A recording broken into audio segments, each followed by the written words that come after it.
Hello प्यारे बच्चों, good morning. कैसे हो आप सभी? बढ़िया, एकदम मस्त। अब हम आज रुद्रा फाउंडेशन क्लासेज में आपका स्वागत है। और आज हम पढ़ने जा रहे हैं चैप्टर नंबर फर्स्ट, ज्योग्राफी का। मैं आपको इम्पोर्टेंट क्वेश्चंस करवाऊंगा जो भी आपके एग्जाम के पॉइंट ऑफ व्यू से रहेंगे। वो जितने ज़्यादा क्वेश्चन हो सकते हैं उतने ज़्यादा मैं आपको सोल्व करवाऊंगा। आपको चैप्टर का अभी तक आपने रीडिंग वगैरह सब कुछ कर रखा है, तो हम उससे रिलेटेड जो भी क्वेश्चंस बनेंगे उनको मैं आपको डिटेल से समझाता रहूँगा। और एक नए सेशन में आपका स्वागत है फिर से। तो रुद्रा फाउंडेशन क्लासेज में आपका जो फर्स्ट चैप्टर रहेगा जो ज्योग्राफी का, वो रिसोर्सेज वाला है। तो यहाँ पे अपन देखते हैं, यहाँ पे अपना जो चैप्टर है, यहाँ पे अपना जो चैप्टर है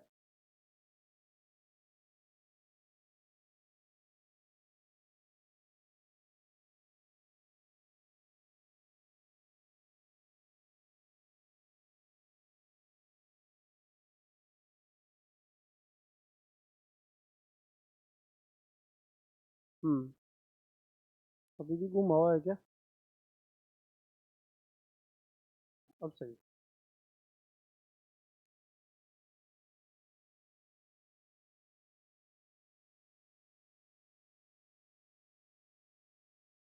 सब सही है।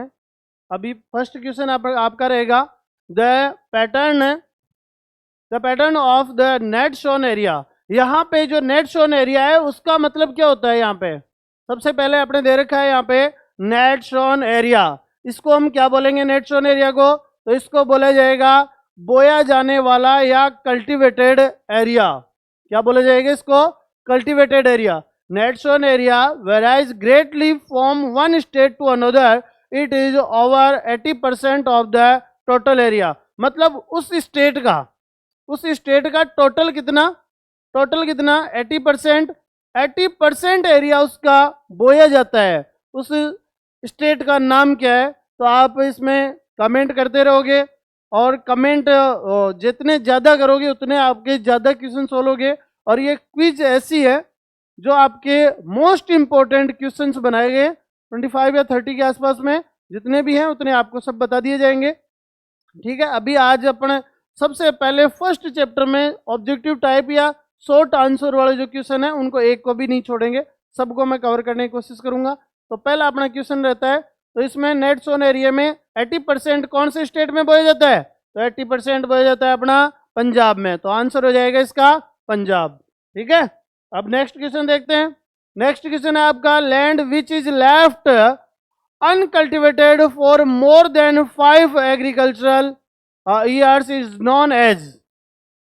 तो जो लैंड 5 साल से ज्यादा से पड़ी हुई है और उसको बोया गया नहीं है या कल्टीवेटेड नहीं किया गया है, तो उसको क्या कहा जाता है? यहाँ पे क्या कहा जाता है? तो आपका आंसर रहेगा कल्चरेबल वेस्टलैंड।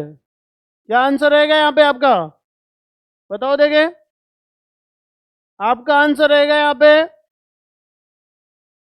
Culturable wasteland. क्या आंसर रहेगा? Culturable wasteland. ठीक है, सेकंड नंबर आपका क्वेश्चन सोल्व हो गया। उसके बाद में थर्ड लेके चलते हैं। Third number question, in which one of the following state is terrace cultivation practised. मतलब ऐसा कौन सा स्टेट है जहां पर टेरिस कल्टीवेशन की जाती है? क्या किया जाता है? टेरिस कल्टीवेशन की जाती है। बताओ देखिए, इसका आंसर बताओ। थर्ड नंबर क्वेश्चन का आंसर बताओ। टेरिस कल्टीवेशन ऐसा एरिया जहां पे माउंटेन है, जहां पे माउंटेन है। तो माउंटेन पंजाब में नहीं है, प्लेन्स उत्तर प्रदेश में नहीं है, हरियाणा में भी नहीं है। तो आपका आंसर हो जाएगा क्या? उत्तराखंड। थर्ड क्वेश्चन का आंसर हो जाएगा आपका उत्तराखंड। टेरिस फार्मिंग जो है, टेरिस जो कल्टीवेशन है वो कहाँ किया जाता है? बताओ। उत्तराखंड। अगला अपना क्वेश्चन रहेगा, resources planning is essential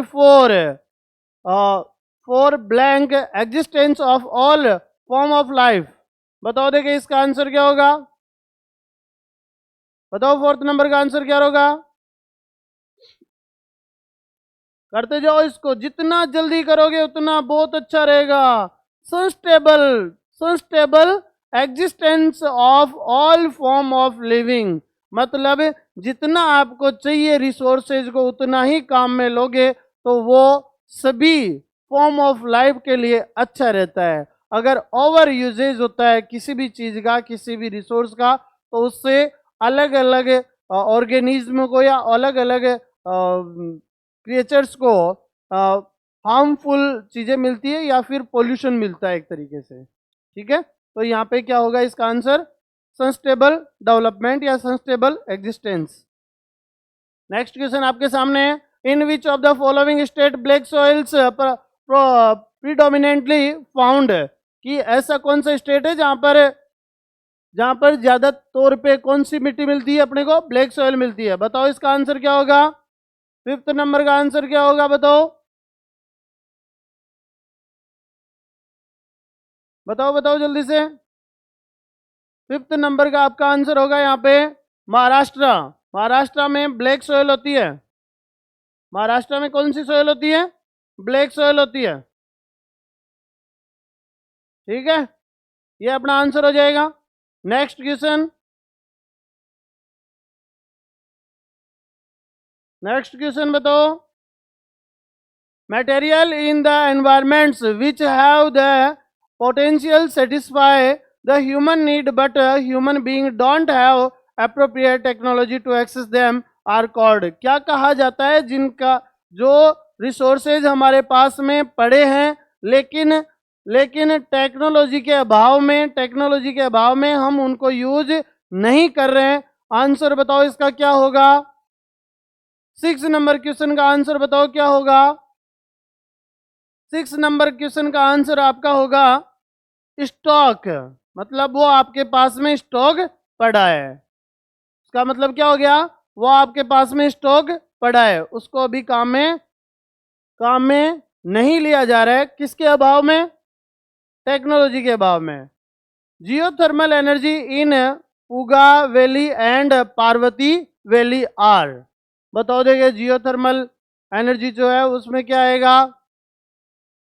7th number question का आंसर दीजिए, जितना जल्दी हो सकता है उतना जल्दी आंसर कीजिए। डेवलप्ड रिसोर्सेज, कौन सा आंसर हो जाएगा इसका, डेवलप्ड रिसोर्सेज, क्योंकि टेक्नोलॉजी भी पता है और सब कुछ पता है इसका, और जियोथर्मल को एनर्जी को काम में भी लिया जा रहा है, तो इसको कह देंगे यहाँ पे developed resources. Okay, next question आपका रहेगा, there is enough for everybody need but not for greed, not for anybody's greed, मतलब किसी की लालचपन के लिए नहीं, वो सिर्फ और सिर्फ आवश्यकताओं की पूर्ति करने के लिए या सेटिस्फिकेशन ऑफ नीड्स। क्या कहा जाता है, किसने कहा था ये बात है, तो किसने कहा था, M.K. गांधी ने कहा था। किसने कहा था, M.K. गांधी ने कहा था। नेक्स्ट अपना क्वेश्चन रहेगा 9 number, the full form of UNCED is, तो ये फुल फॉर्म आपके डबल इंपॉर्टेंट लगा लेना, इसको डबल स्टार लगा के लगा लेना। ये आपको रुद्रा फाउंडेशन टेलीग्राम ग्रुप पे इसका PDF आपको मिल जाएगा, तो वहां से आप इसका PDF भी निकाल सकते हो, PDF डाउनलोड भी कर सकते हो। एज इट इज जिस तरीके से ये क्वेश्चन लिखे हुए हैं उसी तरीके से आपको ये PDF में मिल जाएंगे, वहां पे एज ए नोट्स आप इसको काम में ले सकते हो। और RBSE CBSE दोनों के लिए इंपॉर्टेंट क्वेश्चन जो पॉइंट ऑफ व्यू से या एग्जाम के पॉइंट ऑफ व्यू से इतने इंपॉर्टेंट क्वेश्चन हैं जिसकी हद नहीं है, तो वो क्वेश्चंस आपके लिए बनाए गए हैं।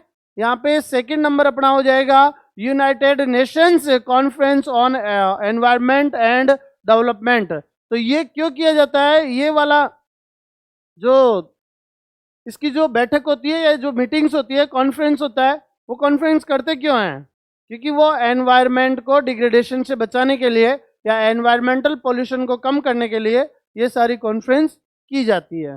ओके, तो अपना आंसर इसमें हो जाएगा कौन सा, आंसर बी, आंसर हो जाएगा answer B.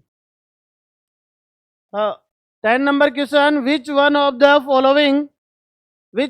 Following is not for the community owned by resources, ऐसा कौन सा रिसोर्स है जो कम्युनिटी का नहीं है।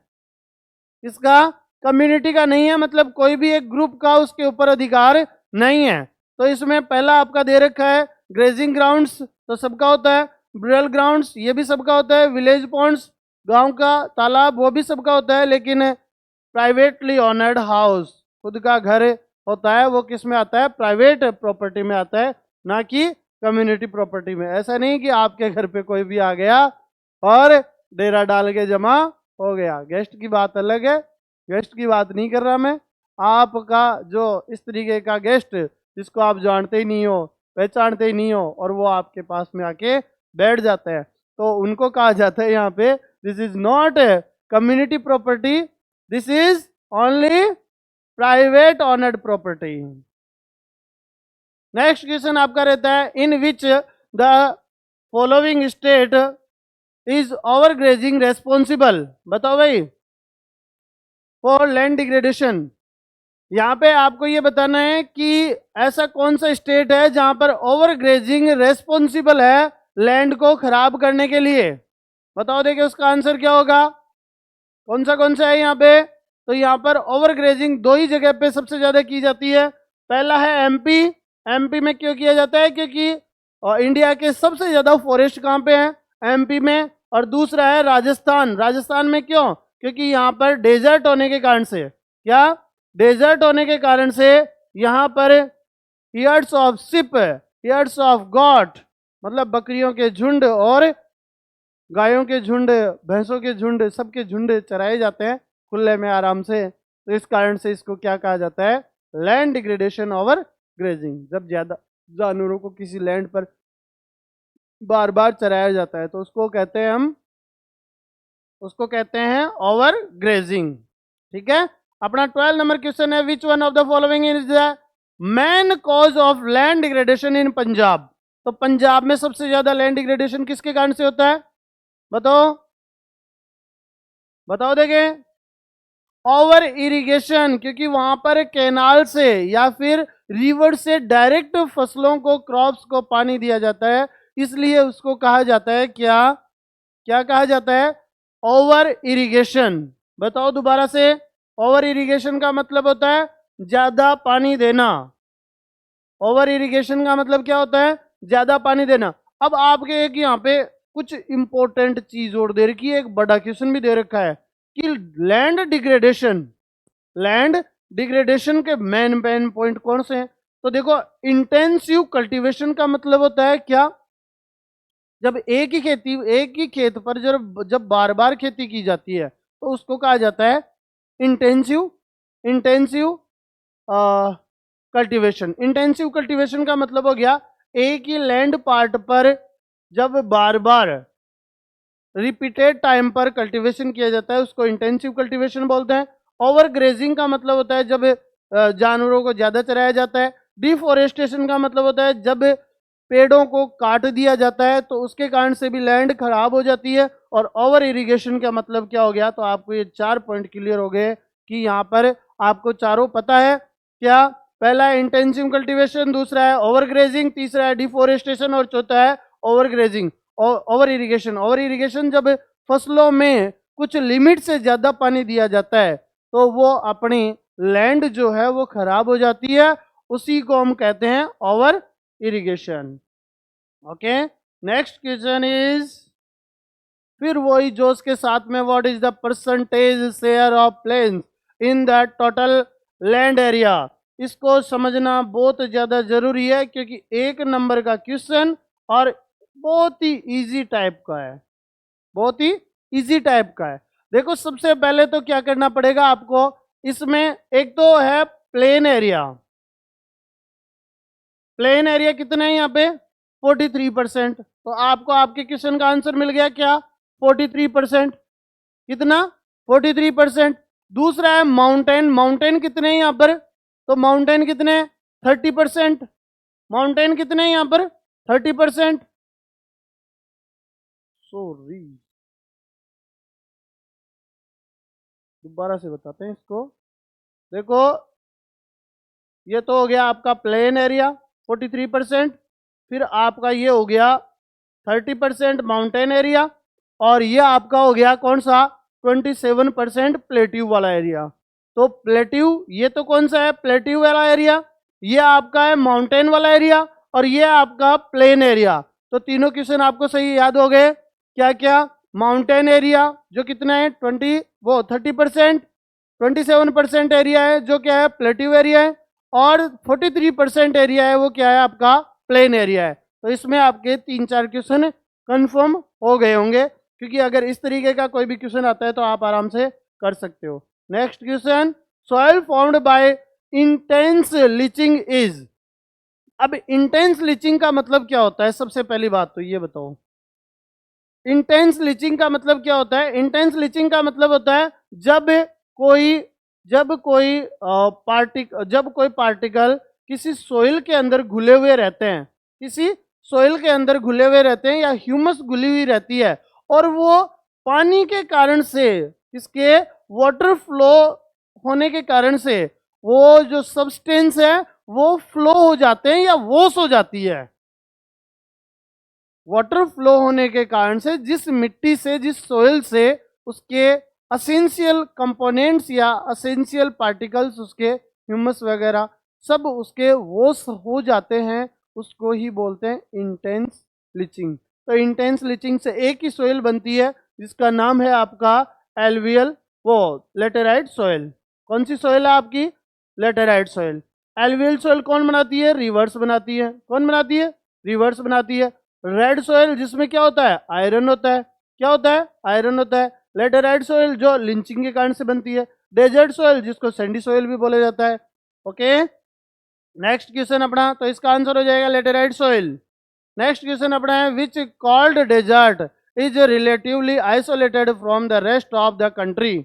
हाँ, तो ऐसा कौन सा कॉल्ड डेजर्ट है जो अपने बाकी के देश से उसको अलग करता है। तो वो कौन सा जगह है, वो कौन सा डेजर्ट है, लद्दाख डेजर्ट। लद्दाख डेजर्ट याद करो बेटा, लद्दाख डेजर्ट। कौन सा डेजर्ट, लद्दाख डेजर्ट। जो आपने ऐसे इंडिया का, आपने ऐसे बन क्यों नहीं रहा,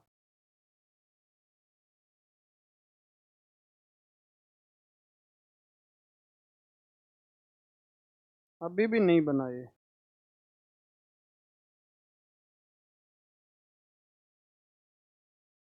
ठीक है, तो ये वाला जो एरिया है ना, ये वाला जो एरिया है, ये इसके ऊपर वाला जो एरिया है वो होता है कोल्ड डेजर्ट। वो है कोल्ड डेजर्ट। तो कोल्ड डेजर्ट ऊपर ही ऊपर वाला एरिया रह गया, इसलिए वो बाकी के कंट्री से अलग कर देता है इसको। इसलिए कौन सा डेजर्ट है यहाँ पे अपने, लद्दाख डेजर्ट, जो बाकी के कंट्री को अलग कर देता है। अपना आंसर हो जाएगा यहाँ पे Ladakh. Next question, resources which are found in a region but have not been utilized are called. भाई वो रिसोर्सेज है अपने पास में, लेकिन हम उसको काम में नहीं लेते हैं, तो उसको हम कहेंगे कौन सा कहेंगे, 16 का आंसर अपना हो जाएगा डी। क्या होगा, पोटेंशियल। क्या होगा, potential resources. Next question is, ploughing along the contour lines to declared the flow of water down the slope is called. हाँ, क्या कहा जाता है इसमें, 17 में बताओ, जल्दी बताओ। आपके सामने लिखा हुआ है काउंटर प्लाविंग। क्या क्या लिखा हुआ है, काउंटर प्लाविंग। काउंटर प्लाविंग को ही क्या कहते हैं, जब ploughing along the counter lines, इस तरीके से आपका ये बना हुआ है। ठीक है, और इसी तरीके से क्या कर दिया, उसको प्लाविंग कर दी, और flow of water the slope is called. तो इसको इस तरीके से नहीं करके और इस तरीके से कर दिया जाए तो इसको कहा जाता है काउंटर प्लाविंग। क्या कहा जाता है, काउंटर प्लाविंग। ठीक है, नेक्स्ट क्वेश्चन अपना रहेगा, जिसमें which of the following is not a measure for soil conservation. बताओ देखें, सॉइल कंजर्वेशन में कौन नहीं आता है इसमें, over drying of ground water. Strip cropping क्या होता है, जब एक तो मतलब ऐसे काट काट के उसको स्टेयर्स की तरह उसको काट के और उस पे जब क्रॉपिंग की जाती है उसको स्ट्रिप क्रॉपिंग बोलते हैं। फिर टेरिस कल्टीवेशन जो अभी आपको बताया है भाई, उस तरीके से ढलान को कम करने के।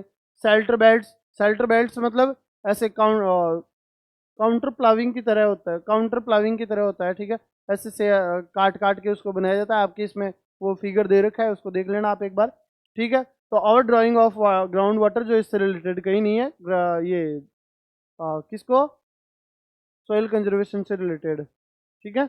अगला वाला देखते हैं। तो इसमें आंसर आपका हो जाएगा ओवर ग्रेजिंग। क्या हो जाएगा? Over drying of ground water. Next question आपका रहेगा, next question, black soil is deficient in, बताओ भाई क्या होगा इसका आंसर। बड़ा इजी क्वेश्चन है, 19 नंबर क्वेश्चन, बड़ा इजी है, बताओ देखे जल्दी से। आंसर हो जाएगा फॉस्फोरिक कंटेंट। क्या हो जाएगा? Phosphoric content. भाई ब्लैक सॉइल में किस चीज की कमी होती है? तो कमी किस चीज की होती है? कैल्शियम कार्बोनेट होता है और मैग्नीशियम होता है, पोटास भी होता है। इसी कारण से इसको कौन सी, रेगुड सॉइल भी बोला जाता है। कौन सी सॉइल बोला जाता है? रेगुड सॉइल। दूसरा इसका नाम क्या है ब्लैक सॉइल का? Cotton soil. याद रख लेना, कॉटन सॉइल भी कहा जाता है, ठीक है। और इन सब चीजों की तो प्रेजेंस होती है, लेकिन इसमें फास्फोरिक कंटेंट जो होता है वो नहीं होता है, फॉस्फोरिक कंटेंट नहीं होता है, ठीक है।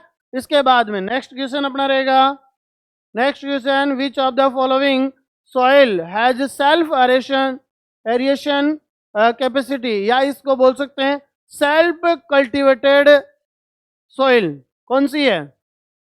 बताओ देखे। आंसर हो जाएगा ब्लैक सॉइल। आंसर हो जाएगा ब्लैक सॉइल। क्यों? क्योंकि ये क्या होती है, जब धूप गिरती है, धूप गिरती है तो ये क्या हो जाती है, इसमें दरारें आ जाती है, क्रैक्स आ जाती है, और उसी के कारण से इसको कौन सी सॉइल बोला जाता है? Black soil.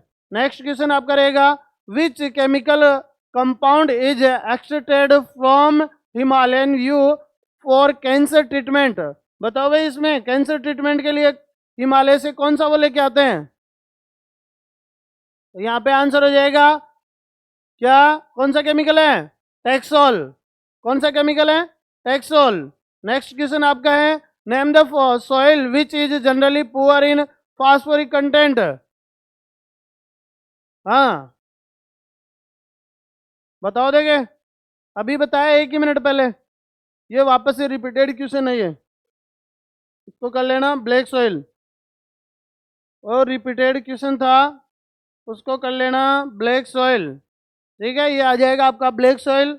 उसके बाद में नेक्स्ट क्वेश्चन अपना रहेगा, how can resources be classified on the basis of origin, origin के आधार पर उसको कितने भागों में बांटा गया है? तो बताओ, on the basis of origin resources can be classified into 2, कौन कौन से? एक तो होता है बायोटिक, एक तो होता है बायोटिक एंड एबायोटिक। बायोटिक किसको बोलेंगे? जिसमें जान होती है, living organism is called biotic. और एबायोटिक मीन्स मतलब non living resources is called abiotic resources, okay. फिर आपका आ जाता है, इसका क्वेश्चन क्या था, हाँ, ऑन द बेसिस ऑफ एग्जिस्टेबिलिटी, एग्जिस्टेबिलिटी के आधार पर कितने टाइप के होते हैं? 2 टाइप के होते हैं, कौन कौन से? रिन्यूएबल, रिन्यूएबल मतलब जो वापस से रिन्यू हो जाते हैं, नॉन रिन्यूएबल जो रिन्यू नहीं होते हैं, नॉन रिन्यूएबल जो वापस से रिन्यू नहीं होते। रिन्यूएबल, पानी आपने पिया, बारिश में से 1 गिलास पानी भर के पिया आपने, तो अगली बार क्या 1 गिलास पानी कम आएगा बारिश में? या आप मतलब मान लो कि 1 बाल्टी भर के रख ली अपने, कि पता नहीं अगली बार कम आए ज़्यादा आए, तो अगली बार क्या कम थोड़ी आएगी बारिश, क्यों? क्योंकि this is a renewable resource. और नॉन रिन्यूएबल मतलब कि जैसे आप किसी माइंस में गए और माइंस में से आप आते टाइम पे, चलो कोई ना, चाचा की माइंस चल रही है तो चाचा की माइंस से क्या लेके आ गए अपन, 2 किलो उधर से सोना लेके आ गए, हाँ, तो वो क्या होगा, अगली बार फिर बढ़ थोड़ी जाएगी, नहीं, वो धीरे धीरे कम ही होती जाएगी। क्यों?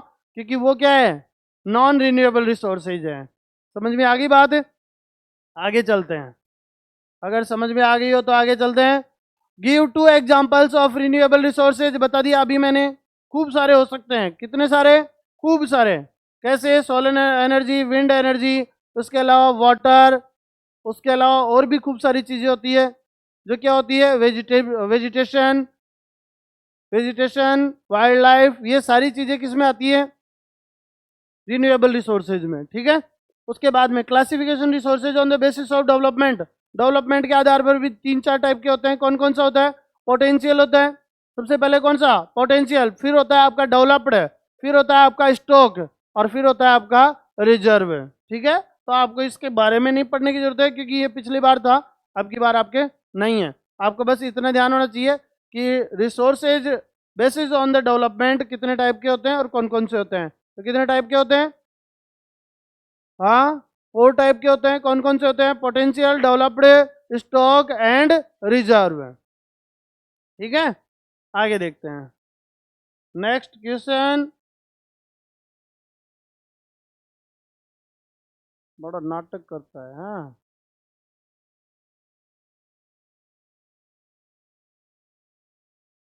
हाँ। In an example of biotic resources, biotic resources में मैंने अभी बताया आपको कौन से लिविंग थिंग्स आती है। तो human being, flora and fauna. Flora का मतलब क्या होता है यहाँ पे?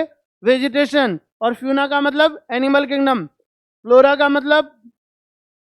मतलब प्लांट किंगडम। प्लांट किंगडम में आपके के पूरे जो ट्री होते हैं या पूरे की पूरी वेजिटेशन जो होती है वो फ्लोरा में आ जाती है। और फ्यूना का मतलब हो गया आपके यहाँ पे कौन सा? Animal kingdom. ठीक है। तो ये दोनों किस में आते हैं? Biotic resources. जिनमें जान होती है, इतना याद रखो आप, जिनमें जान होती है वो बायोटिक, और जिनमें जान नहीं होती है रॉक, माउंटेन, प्लेन, रिवर, ये सब क्या है? ये सब क्या है? कौन से रिसोर्सेज है? अबायोटिक रिसोर्सेज है। what type of resources are solar and wind energy? तो सोलर और विंड एनर्जी कौन से में आता है? अभी 2 मिनट पहले बताया मैंने, ये भी रिपीटेड क्वेश्चन है। कौन सा? रिन्यूएबल रिसोर्सेज में। How are alluvial soil classified on the basis of their age? ये डबल इंपॉर्टेंट लगा के ये क्वेश्चन लिख लेना, ये सबसे इंपॉर्टेंट क्वेश्चन है। ठीक है। क्या इसमें according to their age alluvial soil can be classified as old alluvial soil और न्यू एलुवियल सोइल? तो आपको पता होना चाहिए कि ओल्ड एलुवियल सोइल कौन सी होती है और न्यू एलुवियल सोइल कौन सी होती है। इधर ध्यान दोगे, ओल्ड एलुवियल सोइल को पहले तो बोला क्या जाता है? बांगर। क्या बोला जाता है? बांगर। और ये कौन सी होती है? जहां से रिवर स्टार्ट होती है, river starting point, river starting point. यहां पर पार्टिकल बड़े बड़े होते हैं। यहाँ पे पार्टिकल क्या होते हैं? बड़े बड़े होते हैं। सोइल के पार्टिकल क्या होते हैं? बड़े बड़े होते हैं। और ये इसकी फर्टिलिटी भी क्या होती है? फर्टिलिटी अच्छी होती है इसकी। बांगर की फर्टिलिटी क्या होती है? अच्छी होती है। इधर न्यू एलुवियल सोइल की बात कर लेते हैं, जिसको क्या बोलते हैं? खादर। तो ये आपका है रिवर एंडिंग पॉइंट, जहां पर रिवर जहां पर जाकर और ओशियन में गिर जाती है, उसको कहा जाता है क्या? River ending point. और वहां उसी उसी सोइल को कौन सी सोइल बोला जाता है? खादर बोला जाता है। ठीक है। यहाँ पे सोइल के पार्टिकल बड़े छोटे छोटे होते हैं। क्यों? क्योंकि ये पानी के साथ में वॉश होते रहते हैं, पानी के साथ में वॉश होते रहते हैं। तो ये था आपका खादर और बांगर। आज के लिए इतना ही काफ़ी है। 29 क्वेश्चन है आपको, बड़े इंपॉर्टेंट क्वेश्चन दिखाए हैं। ठीक है। नेक्स्ट चैप्टर के साथ में, नेक्स्ट जोश के साथ में, नए जोश के साथ में अपन नेक्स्ट क्लास में फिर से क्वेश्चन सॉल्व करते हैं। तब तक के लिए take care, bye bye. Rudra foundation classes को ज्वाइन करें और ज़्यादा से ज़्यादा शेयर करें, ताकि आपको और भी अच्छे जो भी वीडियोस वगैरह है वो सब मिलते रहे। और जो भी इसमें चीज़ आपको नहीं समझ में आ रही है या कुछ कमी रही है, कुछ और क्वेश्चन ऐड करने, तो इन सब के बारे में आप सजेशन करोगे और नीचे कमेंट जरूर करोगे कि आपको ये जो सेशन है वो कैसा लगा। Take care, bye bye.